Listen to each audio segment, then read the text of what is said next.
Shall I pretend to be your girlfriend? Don't worry, I'm great at acting. Ha! I was quite troubled by my parents' persistent matchmaking attempts, and my boss, Emily, offered to pretend to be my girlfriend.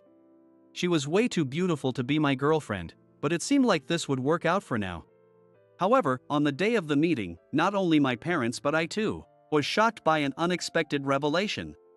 Alex, is this really your girlfriend? From that day on, my feelings started to change significantly. Meanwhile, Emily continued to pretend to be my girlfriend indefinitely. I'm Alex, 36 years old. I'd been single for 36 years. I have few friends and even fewer opportunities to meet new people. My days end with commuting between work and home. My few friends are all married with kids now, so I rarely see them. The only person I know around my age who's single like me is my boss, Emily. People might think I'm either gay or just unable to find love, but she is also quite a mystery. She's stunningly beautiful, highly competent at work, and I've seen guys hit on her more than once. Yet, she boldly declares at office parties, I'm staying single forever, and doesn't seem to care about being single at all. I admire and envy her resolute attitude. I don't want to be without a girlfriend. I want a wife and kids. I've been introduced to women several times, including during my school days, but even if the first date goes well, it never leads to anything more. No one has ever told me it's because of my looks or personality, so it doesn't seem to be that.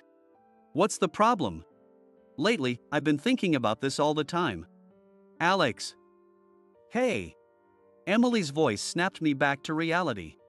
I was at work. Hey, you've been spacing out a lot lately. What's up? If something's bothering you, I'm here to help. No, it's nothing. I'll be more careful. Sorry. Even if I could talk to her, she wouldn't understand my worries. After all, she's someone who thinks being single is the best. It's already 4:30, and there's not much time left until the 5 o'clock end of the day. I need to finish these documents quickly. But if it means working overtime, that's fine too. Because my parents nag me if I go home early. I still live with my parents at my age, and lately, they have been pressuring me about marriage and grandchildren. I'm just worried about your future, Alex. Yeah, we won't be around forever. I understand what they're saying, but still. I really want the same thing. I'm just anxious about how to make it happen. Alex, are you staying late? Let's grab a drink tonight. John, who sits next to me, is a colleague from my same year. He has a wife and 2 kids. I don't have deep relationships at work, so even though I'm friendly with John, we've never gone out for drinks personally. John, you should go home. Your wife is taking care of the twins by herself, right? He made a resigned face and said, That's why. When I get home, all I hear until bedtime is how hard her day was. I want to stay out late sometimes too. Unbelievable. If I had a wife and kids, I would definitely want to go home early to see them. But since I don't know what marriage is really like, maybe my thinking is naive. Maybe I should ask him about it over drinks. I decided to focus until the end of the day and then head to the pub near the station with John.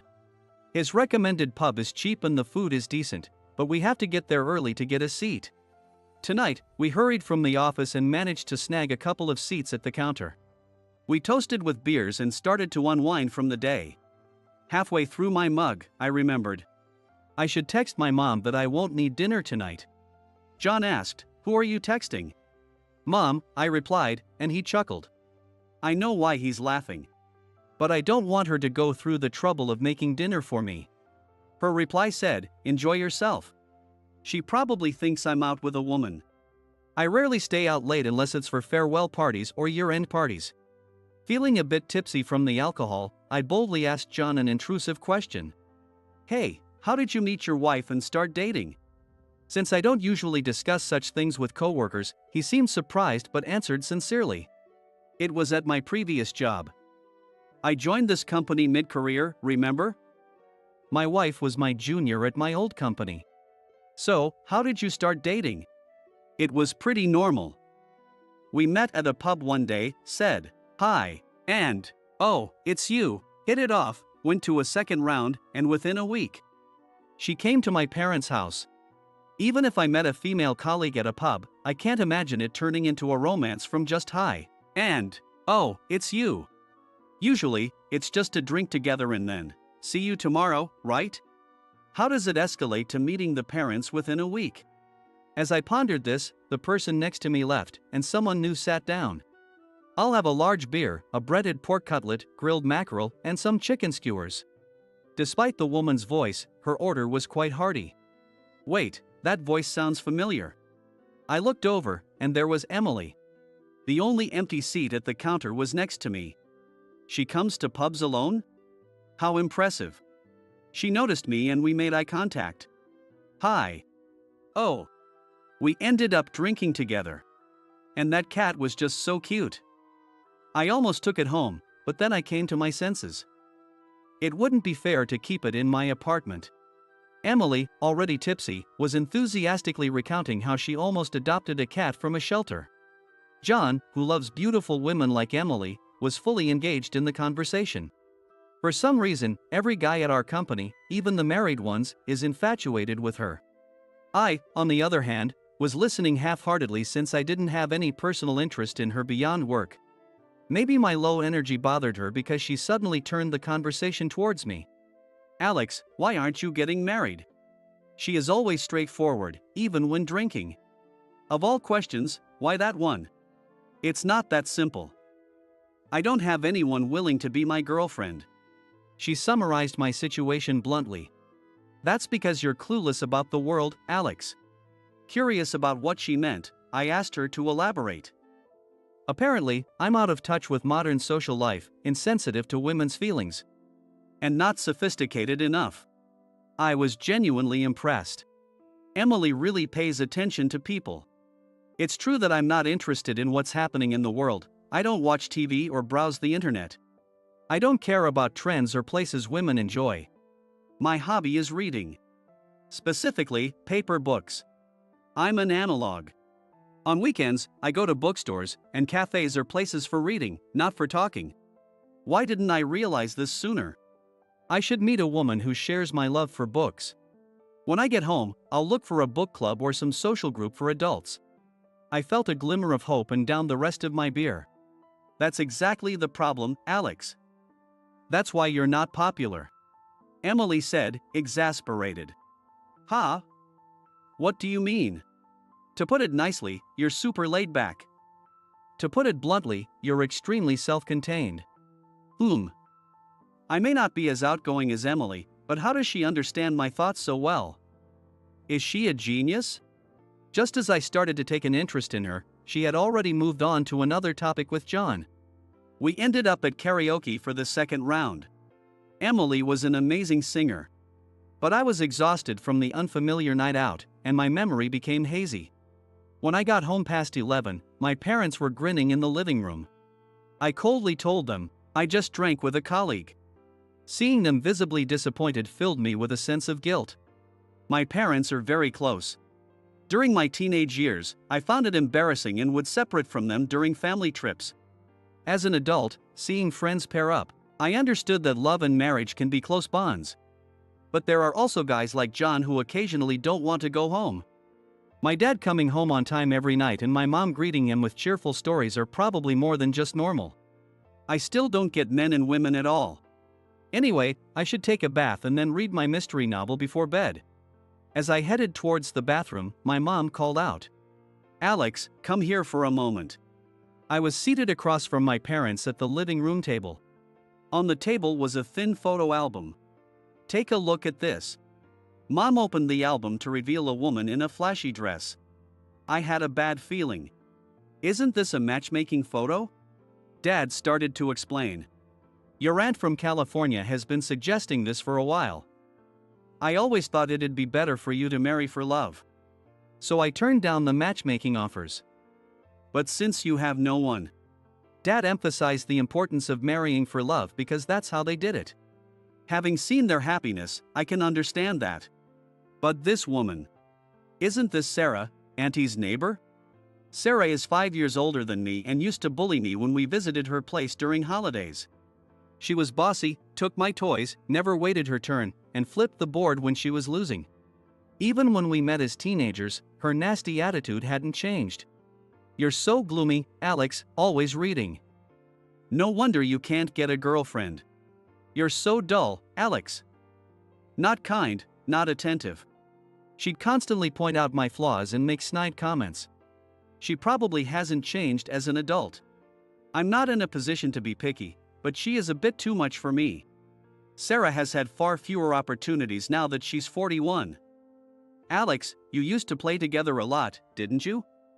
Since you already know her. You know what kind of person she is. Knowing what kind of person she is exactly why I don't want this, but saying that would embarrass my aunt. Is it her age that bothers you? Nowadays, there are more hospitals that ensure safe deliveries even for older mothers. Times have changed for the better. Wait, are you saying it's because of her age? How dare you? If you criticize a woman's age, it hurts me, too. That's just how women are. I couldn't find a good reason to refuse. It's not about the age, but something else. At 41, Emily is also that age. But she has a great personality. Alex, you're not really rejecting her because of her age, are you? Hey, Alex, you'd better not make Mom mad. Feeling cornered by them, I blurted out. Well, actually, I do have a girlfriend. She's around 40 and works at the same company. Of course, I didn't, but the only woman who came to mind was Emily, who seemed a much better choice than Sarah. They were momentarily stunned and then broke into big smiles. Despite the late hour, they brought out the champagne to celebrate. They kept asking about her, so I said, she's 41, a department manager, thoughtful, and likes to drink. That's all I knew about Emily. Great, bring her over soon. How about the holiday next week? I had no chance to object to Dad's suggestion. My head was spinning with John's words. It's normal. We met at a pub, hit it off, and within a week she was at my parents' house. The next day, I went to work with a heavy heart. I had to convince Emily to help me out or I'd end up with Sarah. If she came over once, I could say we broke up later. Emily, being a good sport, would probably help me out once. But the problem was how to bring it up. I waited patiently for a moment when she was free. However, she was always talking to someone and never seemed to have any time alone. Alex, you're acting weird. You're staring at Emily too much. John's comment made me realize. I had been watching her all day. I didn't want to be disliked as a creepy guy. I decided to consult with John. So, I'm in trouble. Am I weird for asking this? Well, it's pretty bold to ask Emily of all people. We were discussing it secretly through internal email. We could delete the messages later. Just then, a new message popped up that neither John nor I sent. Shall I pretend to be your girlfriend? From Jones. Ha! We looked over at Emily's desk. She was giving us a peace sign. Then another message popped up. Don't use company email for personal stuff. I'll delete everything. Karaoke tonight. We had CC'd Emily on our emails. After work, the three of us went to the same pub as the previous night. With John's help, we arranged for Emily to come over on the holiday. Leave it to me, I'm great at acting. She said confidently, and a drunken John enthusiastically agreed. Absolutely. He seemed to be enjoying this as if it were someone else's problem. The day finally arrived. I left my house, which was in chaos with deliveries from the pizza place, liquor store, and flower shop, to go meet Emily at the station. I arrived a bit early, but she was already there. Emily in her casual clothes looked just like a model. I'd only seen her in a suit before, but she's truly beautiful in both face and figure. On top of that, she's got an amazing personality. I bet my parents will be more shocked than I expected. And indeed, they were. When I introduced her, they were incredibly surprised. I was also speechless when I learned the shocking truth. You're really her, right? The former actress, Emily? Mom kept asking her over and over. Alex, is it true? Is she really your girlfriend? Dad also kept asking me repeatedly. I was too stunned to say anything. According to the internet, Emily was a famous actress and singer over 20 years ago. She retired suddenly when she was young and was rumored to be working a regular job somewhere. I felt depressed about my own ignorance. That's why so many people at work, married or not, treated her specially. Emily enjoyed the food, drinks, and flowers. My family was giddy the whole time. She kept up the role of my girlfriend with a big smile until the end. Her performance was truly perfect. As they were leaving, my parents enthusiastically told her, "Please come again." She responded with a loud, "Sure." Her acting was so amazing that I couldn't help but regret she quit being an actress.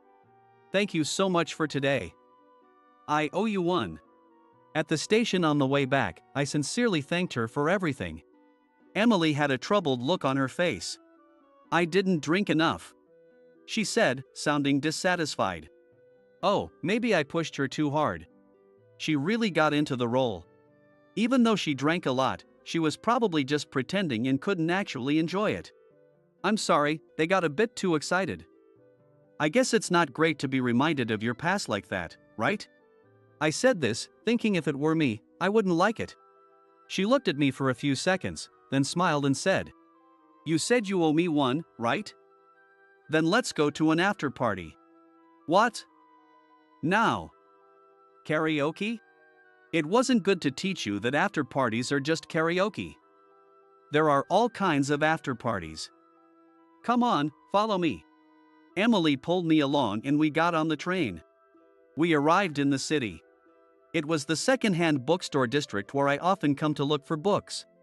All right, Alex, walk around freely. I'll follow you. You love books, right? I don't know much about them, but I'll tag along. You probably couldn't read much today because of the worries. I hadn't told her I loved books. And would she really enjoy this kind of after party? When I asked her, she said, "Yes, I'm enjoying it." If this were a date, I wouldn't do well. But I thought I could guide her well in a place full of books. I took her to stores with beginner novels and rare books. Emily seemed interested in a historical novel by a famous author, Robert Thompson, so I bought her the best one. We went into a cafe where we could read books quietly. Since we couldn't talk loudly there, we just drank coffee and read our books. Emily was intently reading the historical novel I recommended. Occasionally, we made eye contact and exchanged smiles, which I found very enjoyable. She also seemed satisfied, so I don't think she was bored. We left the cafe, visited more bookstores, and parted ways when it got dark. I felt a pang of loneliness as we said goodbye, but I quickly pushed it away. Emily had just played along with my charade for the day. She even chose a second-hand bookstore for the after-party, showing how considerate she is. And she's my boss. I can't get the wrong idea. We aren't even compatible. After all, she's a former celebrity. The next day at lunch, I was about to go to a diner with John. At that moment, Emily appeared. She was carrying a large bag. I made lunch. Let's eat together, the three of us. John had been excited about having a pork cutlet set meal today, but he immediately changed his tune, eagerly saying, "Absolutely, absolutely," and started acting all smitten. "You're married," I thought irritably. The weather was nice, making the company cafeteria's terrace pleasant. Her lunch was lavish, with many dishes, including pork cutlets, and it was delicious. Once we were full, she showed me the book she bought yesterday. I finished it. Your recommendation. What is the author trying to say? It was 400 pages long, and she had already read it. I actually don't like Robert Thompson. He often appears on TV, making pretentious comments. However, the book I gave her was excellent and was even made into a movie. Not wanting to lie, I admitted my usual dislike for Thompson and explained, "The theme of this work is infidelity. It highlights the good traits of the male side. His point is probably the manly spirit. But the portrayal of the wife being cheated on is superb." I see, Emily said, deep in thought. The rest of the lunch break ended with John reacting strongly to the word infidelity and me trying to calm him down. At the end of the workday, John, feeling too bold, invited her for drinks, but she declined and left. I felt a twinge of expectation myself and chastised myself for it. Not wanting to go straight home, I went out to the city. I found myself drawn to the same stores we visited, finally admitting to myself, I think I like Emily. This was a new feeling for me. The following week, an article about Robert Thompson's infidelity appeared in a magazine. At work, women from other departments came to see Emily, and men hesitated to talk to her. The magazine clearly showed Emily walking alongside Thompson. I spent more time than ever checking online news. The internet had already revealed Emily as the former actress. Though she acted normal, the staff were full of jealousy and curiosity, saying all sorts of things. She said she'd stay single forever, or, with those connections, it's no wonder she got a position. Many were quick to change their tune. Even John said, "I'm disappointed." I chose to ignore them. I also treated Emily normally, not mentioning the gossip. She quietly told me, "I'm used to it," but she looked sad. When I got home, my parents were acting strangely. "Alex, I made your favorite hamburger steak with just beef today. How about we watch a movie instead of TV tonight, Alex?" To my parents, I was a poor son being toyed with by a former actress. Their concerned behavior was so painful to see that I decided to tell them the truth. As dinner was prepared and Dad was browsing movie channels, a movie adaptation of Thompson's novel appeared on the screen. It was clearly a promotional stunt taking advantage of the scandal. Seeing him hastily turn off the TV made me feel even worse, so I decided to tell the truth right away. "Hey, about Emily." Just then, the doorbell rang. Mom went to answer it and brought Emily into the living room. "Excuse me for intruding. I'm sorry for coming so suddenly. There was a bit of trouble when I got off at the nearest station." She explained that she came to apologize but hesitated, thinking it might be inappropriate. Then, people around her started to notice her. Someone even yelled, "Cheater," at her. That led to a crowd gathering, as people noticed her and joined in, some for amusement. She ran away from the station, circling around until she finally arrived at our house. I wandered around for about an hour, so no one followed me. My parents had uneasy expressions. No one said a word. As I was about to muster up the courage to speak in the awkward silence, "I'm sorry for causing a scene. But it's true that I'm dating Alex. I'm only seeing Alex. Can you believe that?" Emily said something unbelievable. My parents turned to look at me. I naturally turned to look at Emily. She was staring at my parents. The next person to break the strange silence was my dad. "Ha ha. We don't doubt you at all. Our son would never lie to us." Then Mom followed suit. "Oh, of course. We raised him better than that. Right, Alex? We trust whoever he chooses." Their unusual tone was somewhat amusing, despite the situation. Feeling relieved by the slightly relaxed atmosphere, I was finally ready to tell the truth. "Dad, Mom, I'm sorry. Actually." But they weren't listening to me at all. Emily had started to cry. We waited quietly until she stopped crying. After she calmed down, she shared her truth. 21 years ago, Emily was offered the lead role in a film based on a novel by Robert Thompson. She was thrilled, but Thompson's side imposed a condition. The condition was that she would be an exclusive actress for all of his works for the next 20 years. Her agency was concerned that this would limit her opportunities, especially overseas, and tarnish her pure image due to Thompson's notorious reputation with women. After many negotiations, the film offer was withdrawn.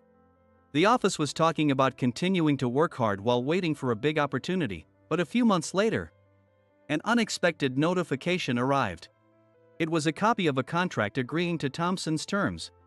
Both Emily and the office had been deceived. But the contract that had been signed couldn't be undone. The contract stipulated that an unfair portion of Emily's earnings would go to Thompson, meaning the more she worked, the more the office would end up in the red. It felt like something the mob would do, but there was nothing they could do about it. Emily couldn't star in the film, continue her career, and had a regular obligation to accompany Thompson until her 42nd birthday. Believing she couldn't have a normal marriage with such a burden, she gave up and often declared her commitment to staying single. Soon, that obligation would end, but their last meal together was caught by a tabloid. It was likely a deliberate setup by Thompson's side, either as harassment or blackmail. She regretted not considering this possibility. From the way she occasionally stumbled over her words, I realized the story was true. But from this point on, I wasn't sure how to take it, and I was at a loss. I was considering a normal, happy marriage with Alex, but with all this trouble, I don't think it's possible. But I was serious about it. Please believe me. She said it all so smoothly that I couldn't tell if she was acting or being sincere. I had no clue. After all, I hadn't even told her my own feelings yet. My parents, who had been listening to her story intently, looked at each other and then said in unison, "It's no trouble at all. Please marry our son." Their perfect synchronization showed how close they were. I was the only one who was flustered. Emily's eyes sparkled. "Really? Are you sure someone like me is okay?" They nodded enthusiastically. I couldn't grasp the situation and tried to interject. But every time I tried, Emily would speak over me. Without being able to say anything, Emily and my parents were getting along splendidly. "So, Emily, what do you like about Alex? When did you first think that?" "It was around last year when he became my direct subordinate. Unlike other employees, he treated me normally. He would point out my mistakes calmly and matter-of-factly." "I see, and when did you two become mutually affectionate?" my dad asked. She answered without hesitation. "Embarrassingly, it was only recently. Alex is a bit shy." "Wait, did she realize my feelings?" Even so, I still hadn't confessed. She continued to chat animatedly with my parents, who loved talking about relationships. Only my dog, who sensed my true feelings, looked at me and whimpered softly. "I've stayed too long," Emily said. "That's all right. Come by any time. I'll have the bed ready for you. Alex, it's dark. Make sure you escort her home and scare off any weird fans." Without a single word from me, Emily had become my parents' approved fiancée. On the way to the station, still not fully believing it, I asked her, "The part after you retired from the entertainment industry was an act, wasn't it?" "Oh, you noticed?" "Impressive," she said nonchalantly. My heart sank, as dark as the night. Why would she lie like that? Deceiving my parents, what was she thinking? My sadness quickly turned to anger. Enough of this. It's one thing to lie to me, but deceiving my parents is too much. Even if lying is common in showbiz, this is the real world. I shouted in anger. Feeling awkward, I quickened my pace. When I turned back, Emily had stopped far behind, looking down. I rushed back to her and found her sobbing like a child. "It's not a lie. I really do love you. But you never noticed my feelings. Playing the girlfriend role made me happy. And your parents' warmth touched me so much. But you never understood, Alex. This was the only way I could think of. I knew you always read books. But you never noticed me." What is she saying? So straightforward and vulnerable.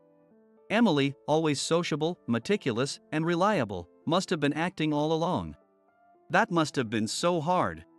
That night, I gathered the courage to express my feelings, and we officially started dating with marriage in mind.